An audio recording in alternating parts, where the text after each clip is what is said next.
everyone. Hey, what's going on? What screen do we look at? I have no idea. And we are going live, and welcome to Ohio, Lima. And we are in my show, Classroom Without Walls. And join me live is the one and only Brian Wallace. What's up, everybody? Great to be here. It is 7 a.m. early in the morning. Very, very excited. And if we have, yes, exactly. So let us know if we have anyone who is an early bird like us, and let us know in the comment section where you are joining us from. And I am live on multiple social media channels, including Facebook, Periscope, LinkedIn, and YouTube. So let me know where you are joining us live from, geographically and virtually. And Brian is also live on LinkedIn. I'm just on LinkedIn. Everybody, if you could just also comment if you are hearing us okay, if you can see us okay. Seems like light and sound is going all right so far. Just want to double check on that. When you say hi, we appreciate that, but also just make sure to let us know that you can actually hear us. That's always a plus. This is so epic. We have we're staring at all of these screens. Yeah, we have two computers and one phone, and amazing. Yeah, so it's really, really excited. We're here for the Social Media Week Lima conference, and Brian will be speaking very soon. Yes. And today we are discussing how to become known by being more human, And this is actually inspired, our topic is inspired by this conference. And Jessica Phillips is the organizer of this conference. This is my first time attending and speaking at this conference. How about you? Also the first time, right? Yeah, first time here. Been a fan of this for a while. And I live in Cincinnati, which is only like a little over 2 hours south from here. So there's kind of no excuse for me to finally come out here. And so many of my friends that I don't usually get to meet in person or ever are here. So that's been a real treat. I mean, I have been friends for talked on the phone quite a few times. We've never had a chance to meet. I know. So I know we're doing just for that in-person interview. Yeah, exactly. This is pretty epic. Yeah. So we want to because the overall, how about we just start? Oh, do you want to do a quick introduction of yourself? Brian is really amazing. He's the founder of Now Sourcing, and also a speaker, a podcaster, and a Google board member. So which is really, really impressive. So, but do you want to add more? I think you just said most of it, but to add to that, I think a lot of people at the end of the day don't even know what I do. So, so my company makes infographics, and we use them to get legendary amounts of press. So for instance, a few years ago, we actually got a basketball player a $64 million contract by influencing the NBA and all of the press. And before the trade deadline, before he turned 23, he got it. We've helped companies get funded and acquired. There's a lot of people, if you notice when I talk, I'm very deliberate in my messaging, and I don't talk about infographics a lot, because when people hear infographics, they're like, oh yeah, I can make that in my spare time and just use Canva or pick the chart. I'm not throwing shade on tools or whatever, but tools and templates have their place in the world. But to become truly known, you really have to over-deliver on really super premium quality assets of speech and thought. And I think a lot of people take all sorts of shortcuts, and they think that they are doing a great job, and they might be, but people don't understand how to become known from that. They may be very good subject matter experts, but that's when they fall short. They don't truly dive into greatness. Yeah, exactly. I feel like that is a very compelling overarching theme at the conference from yesterday, right? Everyone is talking about producing quality content, really focus on quality content. So what are some of the major takeaways, or I know it has been only one day, some of the compelling themes that you have noticed from this conference, Brian? So I don't really go to social media conferences a lot, because of what I do, I get to hang out with lots of different industries, and I have to know them really well. So tomorrow, for instance, I'm at a cybersecurity conference, which is a very different crowd than this kind of crowd. I mean, I guess you might say the social engineers might like to party like the social media people, but a lot of times they don't really have a lot in common. So I started doing social professionally. So I started doing infographics and nothing else in 2008. But when my agency started 13 years ago in 2006, we actually were a social media agency, and we're taking pictures up right now. But anyways, so it's nice that people aren't just talking about how to and practitioner tips and how to do every little thing screen by screen. I like the emotional intelligence side of things. I like that people are very socially and emotionally aware. I like that everyone is just very physical with that and very present. So a lot of people at conferences, they're just droned out, staring at their phones. It's funny, I'm broadcasting from my phone. This is just the case, I tricked you. But, people are just staring at their phones, but here people are staring at each other and they're trying to think of ways to connect and really just develop deeper relationships. So most of the people that I met here, I've already known for a while on the internet that we never had a chance to meet in person. So I think this is a wonderful place of rich cultivation, of really getting to know the people better behind the scenes. Oh, I like this, like so many great points. And before I comment on the points you mentioned, we have people joining us from Singapore, from London, from different parts of the globe. Very, very nice. So thank you so much for being here with us. And we are discussing how to become known by being human. So if you have any questions or comments related to this topic, please feel free to leave them in the comment section and we are going to answer them. Yeah, so I love the points you mentioned, Brian. And this is also my first time at this conference. I'm just so inspired. I'm so impressed by how much time and energy that Jessica and her team put into this human touch, right? Yes. Like it took me quite a few days to going live, right? So it took me quite a few days to get to this conference. And as soon as I got into my hotel, I got this very, very nice gift bag from Jessica and her team, and a handwritten note and everything. I was like, wow, so touched. And then the food, everything just so, yes, so impressive. Yeah. Yeah, I think the key of any good conference organizer such as Jessica is really the level of detail and attention and care that they put into it. So she makes a bobblehead for every speaker. I know, I and meant to wear it. caricatures. I mean, it's ridiculous. And you know that everybody is going to share it like crazy. So I, for one, keep kosher, and we're in the middle of Ohio where there isn't a huge Jewish community. So she tried to find out everything she could about it. I know that she went out of her way to another city and got me, in my welcome bag, she had every snack was kosher that they put into it. So she makes, oh, there you go. Okay. Sweet. Sorry. No, you're good. You're good. So yeah, I mean, anybody who goes out of their way when there's 1,000 other things that are going wrong is awesome in my book and anybody's book. And everybody's going to remember that. Everybody remembers the details, and you might forget the subject matter. You might forget the guests. You might forget where it is and all of that. But you remember the people that actually not just show up, but actually care about you. Yeah, I love in Jessica's keynote, she was talking about everybody is doing similar things, right? Even though you think you are very kind of niche down, there are probably similar people doing similar things. But really, what sets you apart is how you do this. So she has definitely impressed me. I just cannot stop talking about this conference. And the discussion of our topic today, of our interview today, is also inspired by this conference. And we are, in a way, doing the marketing for her. And I think, in this day and age, we trust a lot more from what people like consumers are talking about the brand instead of what the brands are talking about themselves.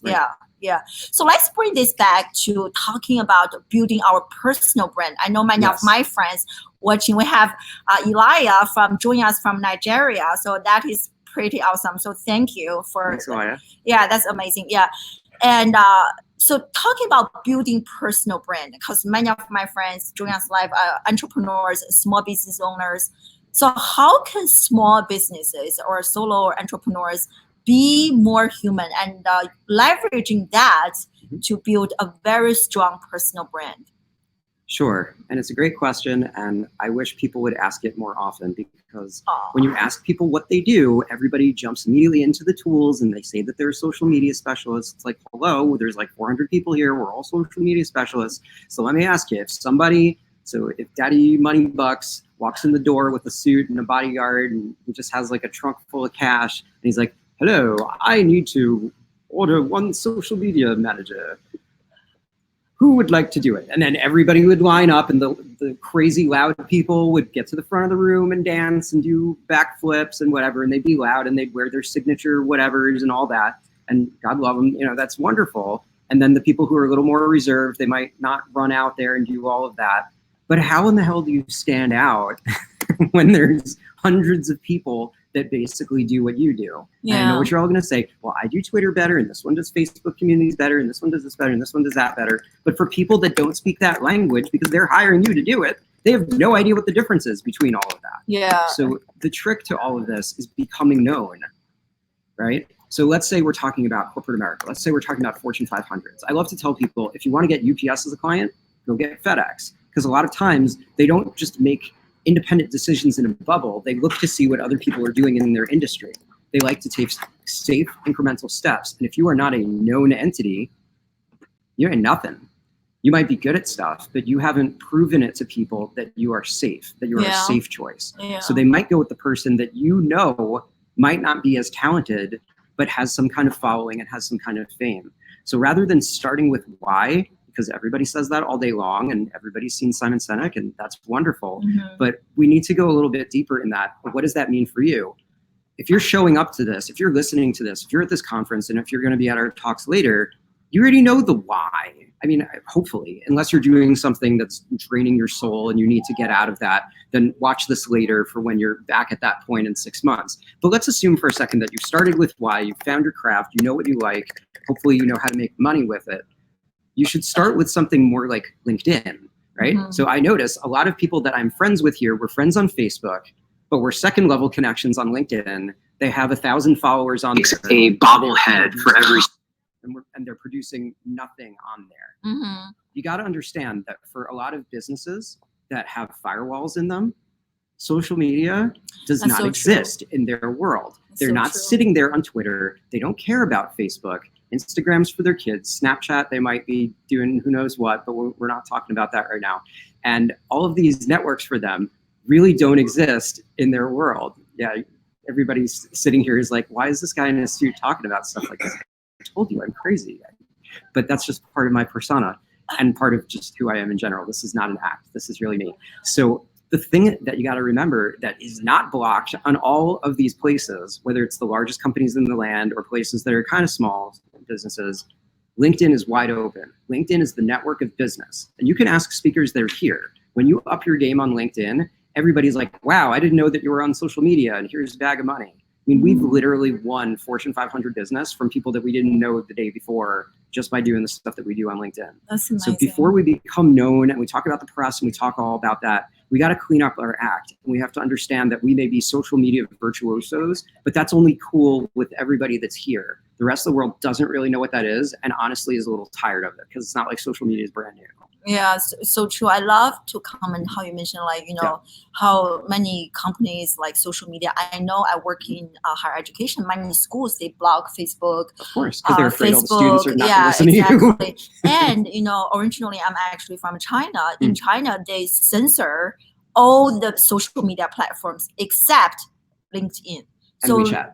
Yeah, and WeChat, but WeChat is more like kind of domestic. But all the like social media that people in the United States and in different parts of the globe people use, they're all censored in China, like Facebook, Periscope, and YouTube, like all the things that we use. So if you are doing businesses with people from China, from abroad, so LinkedIn, yeah. So I kind of want to comment on that. Right. Yeah. So in case you missed what I said, if you want to do business with China, it is literally the only network that is not firewalled off from the entire country. So maybe you should be looking at it. And I know everybody's like, yeah, I'm thinking about it. Yeah, I know, I heard about it. But in the back of your mind, you always pause because you're like, it's been around 15 years. It's not as cool as the other networks. It just came out with 3 actions. It's late to the game.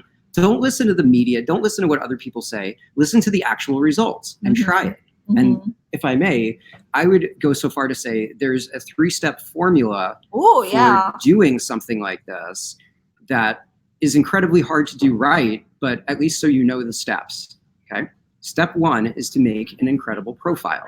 An incredible profile is not copying from your friend that you think is good at social media. It actually has to be media. Don't listen to what other people say. Listen to the what I mean by that is it has to have, from the very start of it, the little background, if you just have that blank thing, that's like having a no-name avatar. And don't have your city skyline or kayaking because it's not a dating profile. And unless you're a travel agent or something, that's irrelevant. It's got to have some power level persona that instantly to the subconscious mind says, this is what this person does and that's why I should follow them. Also, your profile picture. It's time to grow up. It's not just little social photos. Get an actual professional headshot. And there's even a website called photofeeler.com, where you can get where you can get dimensional analysis from the crowd on how likable you are, how respectable you are, and all that. There's also like social and dating versions and stuff like that, but there's like a business version of it where the picture that I have, where I'm basically wearing almost the same thing that I'm wearing right now, I cropped different levels of it. Analysis from the crowd.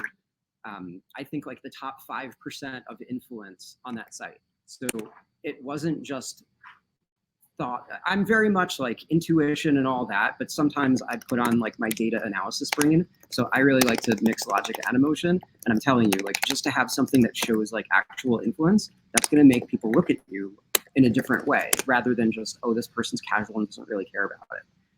Also, since we're still working on that great profile, then we'll get to the next 2 steps. Yes, we're still on step 1, so bear with me. But we're supposed to stream for at least 15 minutes on LinkedIn. No, I think everybody's just waking up anyway. So 30 minutes. You can listen to me least, ramble. Yeah. And I'm going to talk about most of this. So if you're watching this, you still have to come to the talk because we're going to do extra goodies. But back to this.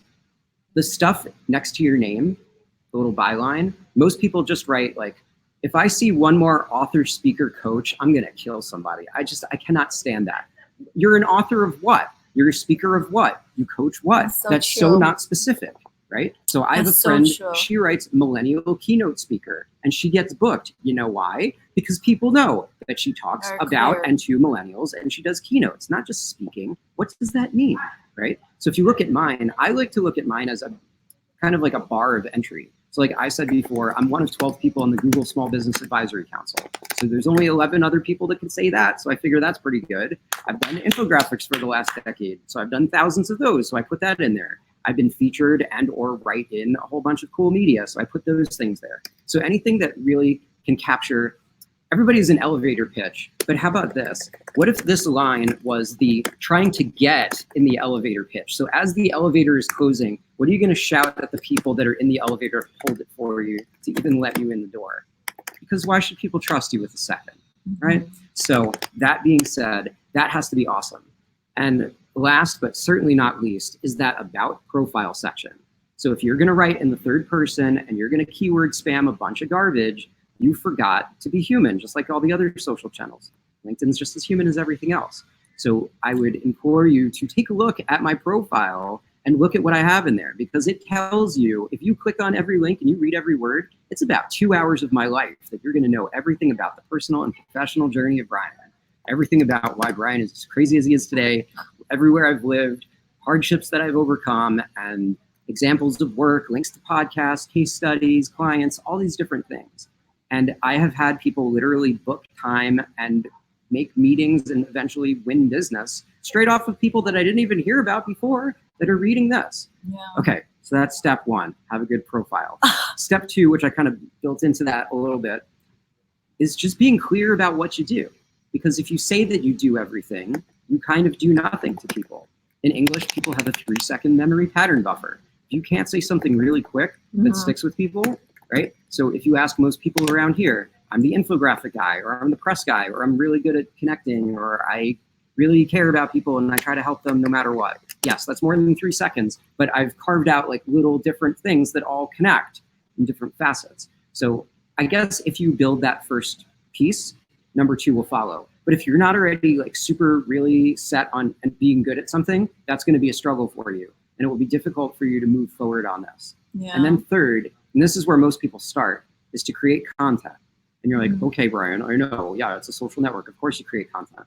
Well, for LinkedIn, it's really been like the last 2 years that it actually created a creator community, but it's basically like being on the ground floor. New flux of people, yeah. So I noticed about 2 years ago, I try to notice when social networks are on their way up, having done this for like the last 13 years or so, there's so much noise, and it used to just be a lot of sales and a lot of recruiting, a lot of junk.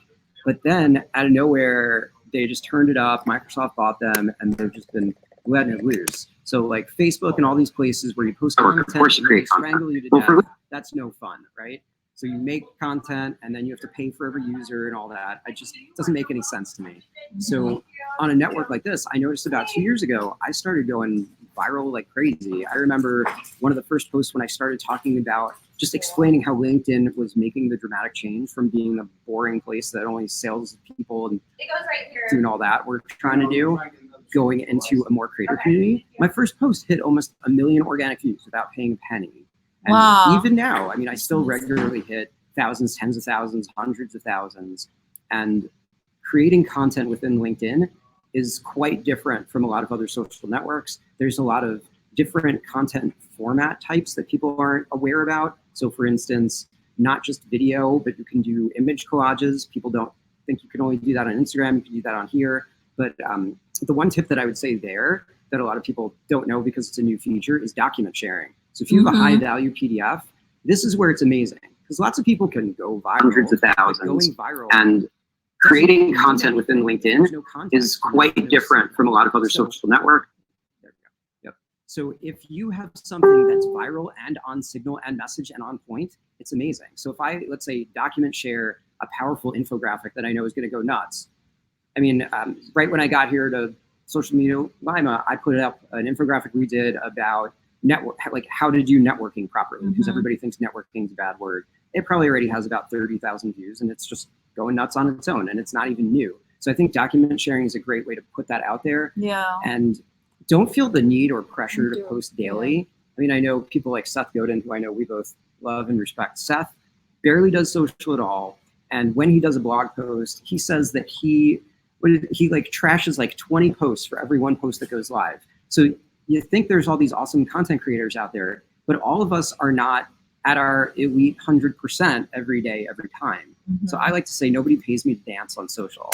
And there's just no point in creating content all the time. Like you'll almost never see me do stories on all these networks. When I do stories, it's usually me just restoring whoever storied me. And I'm like, thanks for doing the work for me, because I like permanence. And that's part of why I don't really like social a lot, which sounds stupid because I've been doing it for a long time and I'm a practitioner. But I think what people have to understand is a lot of times there isn't a lot of permanence to it. So a lot of it could be noticed in the fleeting moments, but people aren't often going to come back to it. So that's kind of the 3 steps on LinkedIn. And I guess if you want, we could springboard off of that about becoming known and having that permanence. But this is your show, and I don't want to just endlessly keep talking. Oh, no, I love it. Yeah, we also have quite a few people here, like Stella, and we have people who are at the conference. Stephanie and Mike Alton, Stephanie Liu are watching this. Very, very cool. People are saying it's buffering, too. Oh, really? Oh, sorry, guys. I just noticed that. Well, hopefully you can deal with the buffering. It may just be a network limitation. I thought since we were getting here early, it would actually work. But hey, you know, whatever. It's the internet. It's beta. Everything is held together by bubblegum and scotch tape, whatever. Yeah, it works okay on my end. Yeah, but I love those like 3 steps. I will also try to do a screen share of Brian's LinkedIn profile and to see some of the infographics that you produce. I really love how you because I feel like as many of us who are content creators, we feel this urge to be on every single social media platforms to create constantly. And to the extent that I feel I have no time left to do my own business, to do work, to work with my clients, to produce like deeper level of content. So I think I'm hearing from you is that you don't have to do that, right? Who are you impressing? What's going to happen? I mean, I notice if I'm ever not doing anything on Facebook for a few days, Facebook gets really mad at me. You ever have this happen? Or are you all just addicted to Facebook and you do it every day? You don't even know what I'm talking about because you're on Facebook every day. So like, I'm not even on 25 hours every week for the Sabbath, but sometimes like I literally don't do anything on Facebook. I might just leave it open and respond to stuff privately, but I just won't post stuff for an entire week. So Facebook gets mad because they think that I'm like not going to show up anymore. And they start emailing me, telling me that my friends are sharing stuff. Like, come on, how desperate is that? What a desperate move. Wow. What are we, in middle school? What did they say? What did Facebook tell you? Facebook's like, hey, your friend so-and-so just shared content. It's like, yeah, I know. They're always sharing content. Like, what? Who cares? What are you talking about? So yeah, I mean, I spend 90% of my time on LinkedIn. And the stuff that I do on the other things are just very, very deliberate. So Facebook, I feel like I figured out a way algorithmically to get what I want out of it. So if I am representing a company and we're doing a call for speakers, there it is. Or if we get featured in a big world publication, I put it there and a lot of people notice it. Or, you know, some kind of specific ask, something that's like very to the point. Sometimes if I put my podcast stuff, I don't know, just like very, very specific things I put on there. And then I just kind of keep quiet. Twitter's kind of the same thing, just sharing links and something like that.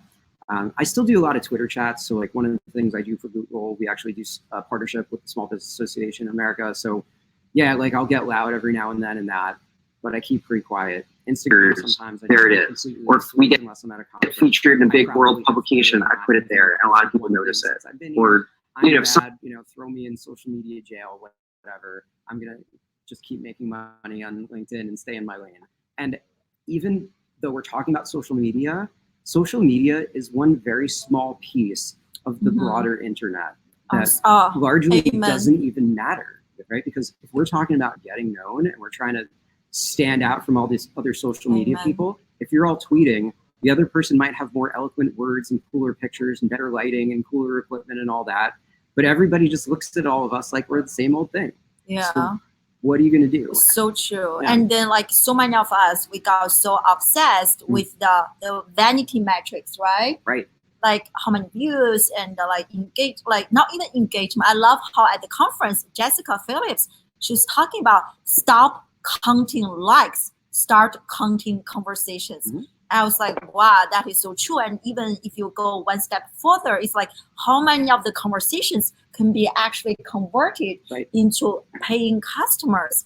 And I think as like kind of sometimes people in this space are just really like crazy. And also I they are crazy. Yeah, that's why we're here together. Exactly. Yeah. Like I noticed like there is this like I don't know who is this, like I don't remember. Let me know if you remember, like recently, like one of the big name celebrity mentioned like Instagram is not healthy, like all those like pictures. I know in Canada they are trying to hide the number of likes on Instagram. And because I work with undergraduate students, I see how that platform in particular is really affecting students like mental health. So I really love how you mentioned like it's only one piece of the entire puzzle. We really have to go beyond, like social media is a tool for us to accomplish a greater goal, to meet a bigger end, right? It's not, don't get lost in this. Yeah, like I just feel like when I started my journey, I was so lost. Like I was pursuing like big like vanity metrics big time, and then as an educator, what, like they're not cool on there, right? No, nobody. Yeah, exactly. And can you please share us more? Like I really love how you just leverage like LinkedIn, have this like amazing like persona, and so it's like the 3 steps that you shared with us, like kind of the secret to your LinkedIn success. Yep. Well, what do you want me to say? Like how I like how do often things that are well? Yeah, how often do you produce content, for example, on LinkedIn? So I definitely would say that I produce content on LinkedIn with more regularity, but really a lot of people just post garbage in there, and they just ask people questions that are dumb. Hey guys, do you post on Sundays? Do you look at LinkedIn on Sundays? It's like, well, yeah or no, and like, what's the conversation point? How is that going to do anything for anything that we just talked about? You want to be known for asking stupid questions? Go ahead. But that's because you think that you can copy the recipe of somebody else, and then it just doesn't matter because you don't have the heart and soul and mind and message into it. So if you're going to show up, actually show up. I can't tell you how many things I start thinking about and I start doing and I set it all up, and I just throw it all in the garbage. There's just no reason. I always have like endless notes on my desktop and different voice memos and different notes saved in my phone and different things that I might record and I might never do anything with. And that's fine. Because I think if I'm going to show up, why would I not go for it? Why would I not go for something that could be really meaningful and enduring? And I know that's not easy and I know it's a big ask, but since you all like social media and you want to post in it all day, well, think about it a little bit. Instead of posting multiple things every day, what if you were only allowed to post one thing a day, one thing a week, or 5 times a week, or something like that? Yeah. What would you actually show up and do? So obviously, I mean, like I make infographics, and I know that they're going to perform really well. So I have an unfair advantage, but I don't have an unfair advantage because you're also good at stuff too. So you can have your unfair advantage of what you're good at. Put that in once in a while. But I'm not salesy. I'm not promotional. Half the time, people don't even know what I do for a living. you know what? I love that because they're drawn in, they read all that stuff, and when they're enamored with that and they follow along, eventually they see it. And if they need it for their business, then we're set, right? So I think really showing up with intentionality. I try to do LinkedIn Lives once a week. I know, okay, that one's actually an unfair advantage because very few people are in beta yet. But even with that, I think that we have an onus and a responsibility to produce things that are good. Right? Amen. So Amen. you and I have been talking about this, Amen. and we have layers of notes and all sorts of things in mind. Yeah.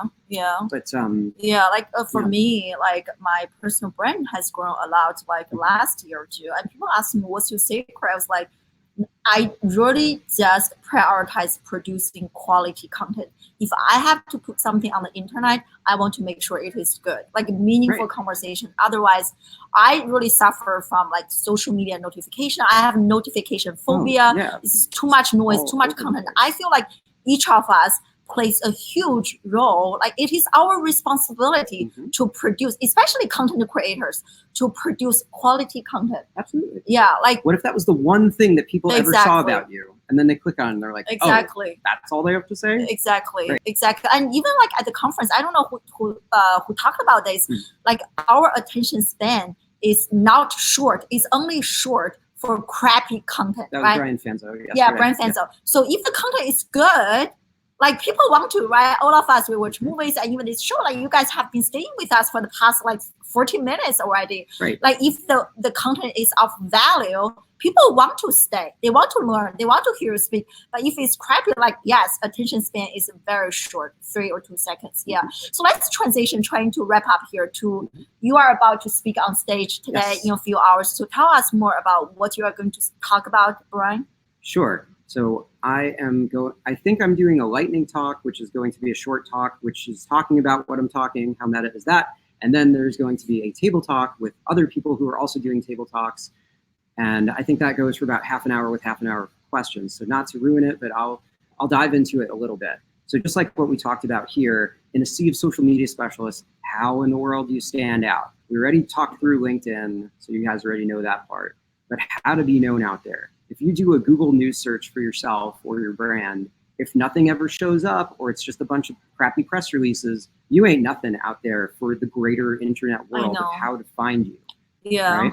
So I feel like in this day and age, we have this amazing, we can take control of our narrative, right? The stories about us by producing quality content. We can control almost that narrative. It's like algorithms, right? Yes. Exactly. So So beyond LinkedIn, though, I want to show you all firsthand the process of becoming known. There is so much press and there's so much media out there that just like the corporations that want to hire us, they're also looking for safe, trusted entities that they know that they can quote with regularity, or you yourself can become a journalist. So we're going to be walking through all of those steps. I'm going to take one brave soul and just put them up there, and we're going to walk through who they are, what they're about, and try to refine that as much as we can. We're also going to do a lot of Q&A on it because I'm sure there'll be a lot of questions.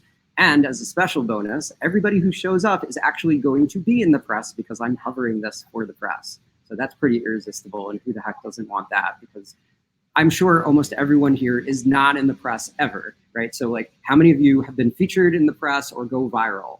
Like, yeah, like, but how many, like, did you, in the last year, how many times did that happen? Once. Okay. What if that was happening for you like every day or multiple times a week or every month? People would notice, right? And that adds to your persona, that adds to your credibility. And if you've ever seen all the social proof of all the fancy people, they're featured in this and that and the other thing, and it makes people feel safe and trusted. If you take a look at the kinds of stuff that we do, like on our website, people are scared. They're like, wow, like, can I even work with you? It looks like you do all this cool stuff. It's like, yeah, like, it's just, we've done a lot of impressive stuff. That's right. So there's a lot to building up that persona. And I think it all starts, because a lot of people here are maybe solo practitioners. So I think it all starts with the personal brand. And even if you have a huge brand, people want to know who's behind the brand. When I go to an about page and it just says our trusted experts have 100 years of combined experience, but we can't put up a picture or a name, I'm like, goodbye, never. We're done with that. No, yeah. That going back to what we discussed earlier, to be authentic and humanizing who you are. But I really love how you discussed. Earlier we were talking about social media is now the only space, but you're talking about the media, the press. I think it was 2 years ago. Last year, I got featured in Forbes, and I can't tell you. I remember that. how many like people message me at even my own university. I don't think they'll be watching this. Right. Most of the time they don't care about what I do. They say, wow, like but the university themselves probably like, was never informed. No, never. And they were like, saying? oh my God, right. they like our PR department was contacting me, or like right. this is amazing. It's like it's free. It's a big deal. It was really good. Yeah. So that's awesome. Yeah. To hit top tier press is amazing. But since then, how much more stuff have you been in?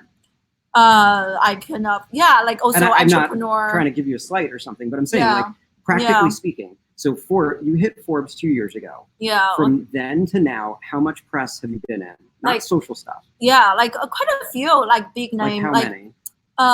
4 or 5. Yeah, like entrepreneur and also HubSpot and like interviews and like inside higher education, some big name. Like I also got voted as like one of the top 25 e-learning like expert in the globe, which was pretty impressive. Yeah, like top 4. Yeah. And that's only like 6 things in 2 years, guys. Right? So imagine what would your career trajectory be like if you were in that every month? Yeah. Right. Yeah. And you had your own column and stuff. Yeah. You wouldn't just be top 25. I wouldn't have time to post on Facebook. Exactly. For sure. Yeah. Good. And rightfully so. You could get some sleep or something instead. Yeah. Oh, I love this. This is great. Yeah. Yeah. Awesome. I want to do a quick there was someone talking about Facebook. I think one person I saw a comment was asking like, what's the difference in terms of the content that we share on Facebook versus on LinkedIn? I think someone asked that question. Yeah. That's a fair question. So Facebook likes to be very divisive and make us all strangle each other about our religious, political, sexual, and otherwise views, and make us hate each other. And then we go through diatribes trying to explain our position. And then we say, I'm going to unfriend you if you don't think and look exactly like me. And then we blame Facebook. It's ourselves, right? Social media is a tool that just amplifies you. If you're an idiot, you're a bigger idiot. And if you're smart, you just reach more people. That's so true. Brian Wallace also said that if you suck offline, you suck online. We say some pretty similar stuff. It's not that we're copying each other. We have a similar mindset. So I think Facebook sometimes just gets into the dirt like that very unnecessarily. And a lot of people like to use Facebook kind of private. I remember years ago, Facebook, like people didn't want to add you on Facebook. They're like, no, that's just for my real friends. And that's just for my family and this and that. I don't know. I don't really trust the internet. And it's like, remember the thing where it's like, upload your picture and upload it 10 years from now and facial recognition and artificial intelligence and all.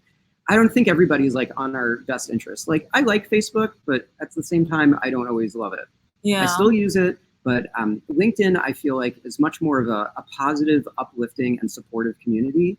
They like talking about business issues, workplace issues, just different things that are a little bit more core message to business as opposed to talking about anything on Facebook. Right. Yeah. Now you will see there's a lot of people who've been LinkedIn lords for a long time, and they hate the Facebookification of LinkedIn, but get a life, guys. You got to adapt to social networks. I've watched dozens of social networks crash and burn over the last 13 years. Nothing's forever. All these places are borrowed land. And yet another reason why media and all that and your own website's easy. Anybody can throw up a website in 10 minutes. But getting all of that other stuff when people are Googling you is a big deal. So true. Yeah. Because try to even find a post on Facebook, Twitter, LinkedIn, Instagram, this, that, the other. Exactly. Even they're like gone. And a lot of times they don't even archive. No, exactly. Even like I started my live streaming show on Facebook, but I noticed it's very hard for people to come to Facebook to watch the replay of my show because it's so cluttered, too much stuff. Exactly. Right now I started to upload my videos to YouTube, and now we are even live on YouTube. So like more people who are watching the replay, they actually go to YouTube. Yeah. So I really hear you. It's just like, she's like really like too much. We should. And also I noticed like at the beginning of this year, like I think March, and the Facebook was not working, like had an epic failure technology issue the whole day, and I couldn't go live. I was like, wow. Like I was just depending so much on one platform, have everything in one basket. That is just so wrong as content creator, digital marketer. Yeah, exactly. So this has been a really fascinating conversation. And I'm live right now with Brian Wallace. We're talking about how to become known by being human and we are live on multiple social media platforms. And thank you for joining us. And we are just wrapping up here. And I just want to, why don't you share with us where can people learn more about you and social media handle, website. And at the same time, I'm going to do a screen share of one of the document or infographic that Brian shared and produced on LinkedIn. Yeah. Mm-hmm. So since I'm extremely blessed with the most common name in the world, and there's probably 300,000 people with my name, that's fairly useless. You can look up Brian Wallace, and usually I win that battle because I'm a social media personality or whatever, but you can find me and the gang at Now Sourcing on basically every social channel. Don't expect to see a lot of us on most of them, and my team may give me crap about it, but I still feel pretty strong about that. And of course, at nowsourcing.com, you can see endless examples of all the stuff that we do. And I know I is bringing up some stuff that I've been posting on social, so you can see what I actually have. So this is an infographic that you created, right? Can everybody see that? I think so. Can you guys see it? They can't. So you guys can't see that on my live stream. Yeah. So we'll just narrate, and we're gonna point at that camera right now. So just imagine where. No, I'm not that guy at the movies. I don't have the voice. So this is the art and science of networking. It's a beautiful infographic. Yeah. Yep. So the piece that I has up on the screen, for those of you who can't see, is a piece that we did for a client talking all about mastering the art and science of networking, because a lot of people think that networking is an evil word. And why would I do networking? And that's just pushing business cards on each other and going for the sale and going for the kill and being the evil snake oil salesman. Oh, this is so amazing. I love how you're using the documents, right? So that's like an 8-page PDF. Is that the limit? How many pages you can upload? No, I just chopped it up. Okay. I'll probably do 100 pages, but people don't read, so you can't. Wow, this is amazing. And I don't know how many views it's up to. I don't care about vanity metrics. If I guessed, it's probably something like 20 to 30,000 views already. And that was just put up maybe a day and a half ago. Wow. Without engagement pods, without ad spend, without all of that. So if you do like engagement metrics, think about the social channels that you're on. And if you effortlessly put something that you had sitting dormant for about a year or two off the shelf and just threw it out there while you were in the middle of networking. So while everybody was taking selfies, I'm like, hey guys, just in case you don't know how to network, here's all the art and science of how to actually master it. And it's killing it out there. Where is it? Now I'm curious, what's it up to? This is like, wow. I can't really see the views. Right, yeah. Sometimes, so like if you have a LinkedIn video, anybody can see your views, which is interesting. But if you don't do it as a video. But this is so impressive. So how many hours or how many days did it take for you guys to produce this? So this is why I love this. You should check it out. I mean, like when we do an infographic campaign, it'll take probably a month to create and about 6 weeks to push out all throughout the media. So yeah, like it's not playing around. It's a serious campaign. And it goes through lots of revisions. We have to make sure the clients are on board and all of that. So yeah, it's no small thing, but at the end of the day, it's well worth it. I'm not just checking my email, guys. I'm actually looking for that just to give you a sense of the engagement on it. This is I love this. This is very impressive. I only wish I were as talented as you are. Well, it's almost at 18,500 views. Oh my God. And it's been also reshared 30 times. So if you think about the multiplier effect, I actually don't know. This has probably been seen at least 100,000 times. I wish I could. Because if you think, how many views did all of the other 30 people get, right? I don't know. And a lot of times they're big people. So like you can, analytics on LinkedIn aren't great, but if you look at it, I mean, the top company that's looking at it is Ernst & Young. A bunch of people at LinkedIn and Microsoft and Amazon are looking at it. A whole bunch of people from New York City and the Bay Area are looking at it. So remember the signal to noise thing? Like I'm not just going viral here. Wow. I'm doing something that's dead center on what we do for a living. And people from LinkedIn, from Microsoft, from Amazon viewed, wow, this, I'm guilty of not checking my analytics at all. But now look at your analytics. I should. Now I'm seeing this. This is powerful. One of the main things, this is a weird thing I'm going to throw at you. One of the main things when I look at analytics is to see if people from LinkedIn are looking at it. Because when people from LinkedIn are looking at it, that means they're looking at you. That's probably a whole other live, but let me tell you, LinkedIn has lots and lots of content people and video people and major editorial staff. And when LinkedIn is looking at you, that's a little bit different from when your friends are looking at you. Hey, I want to comment on that because a few days ago, I was trending. I really didn't know why I was trending. I trended twice on LinkedIn. And for one of my trending posts, I got the product manager, like someone from LinkedIn, commented on my post. He was like, let's have a chat about this trending feature. Right.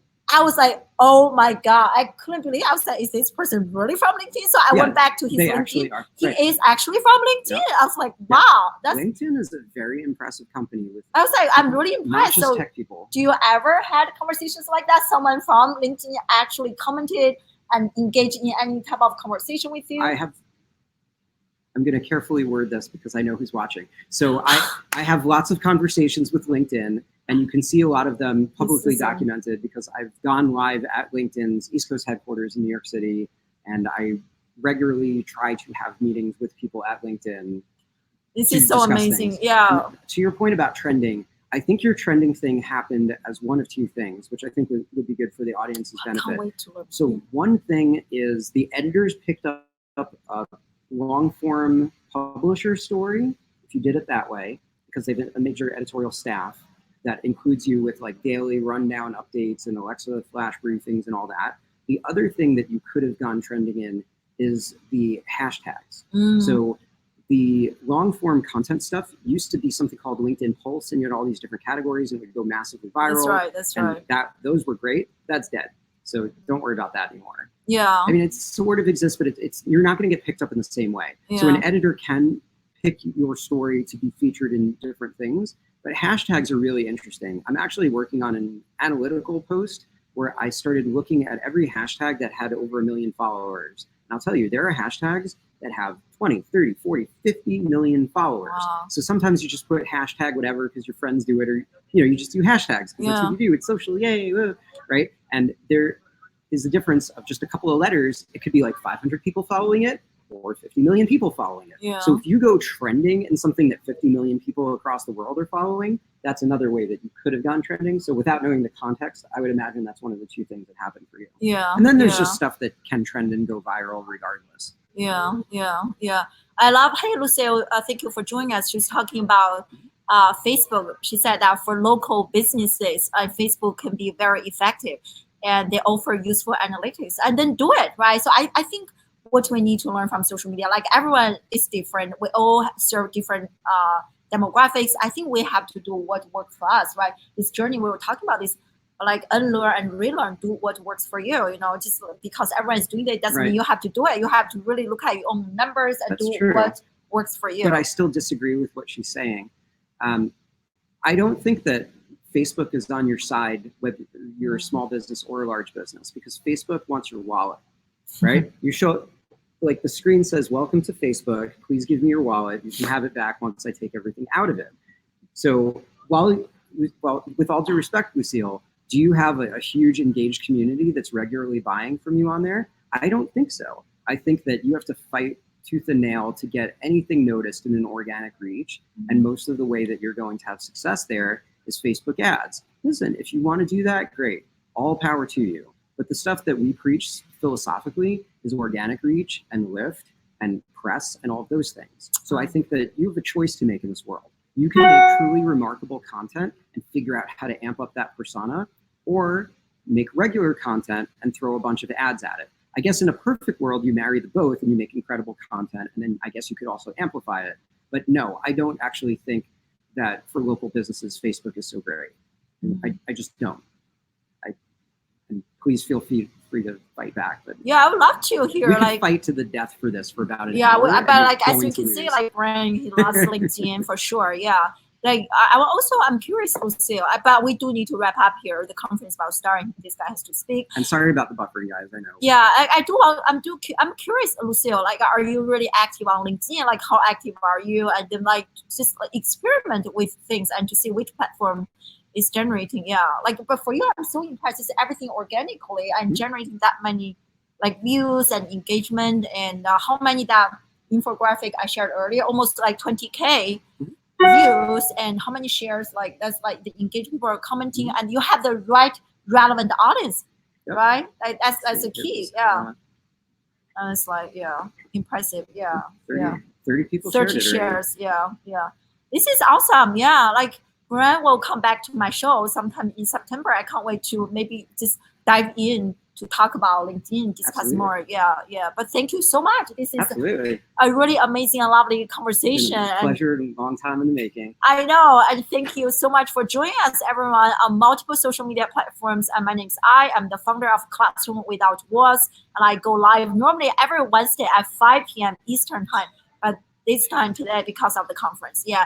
And Brian, do you mind repeating your social media handle again? So Brian Wallace, you can find me everywhere at NowSourcing and NowSourcing.com. I'm the founder and president there. We've been around for 13 years. We're the top infographic firm in the nation that gets people tons of press and fame and all of your wildest dreams on the internet.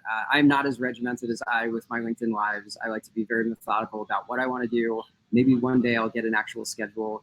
These days, it seems like every Friday early afternoon I've been coming up with one, but as I've been traveling and doing a lot more traveling, I'm going to be in the New York area very shortly. Look forward to seeing some more. Yeah, awesome. Thank you so much. And thank you for being so awesome. Thank you. Bye, guys. Bye. See ya. Yeah.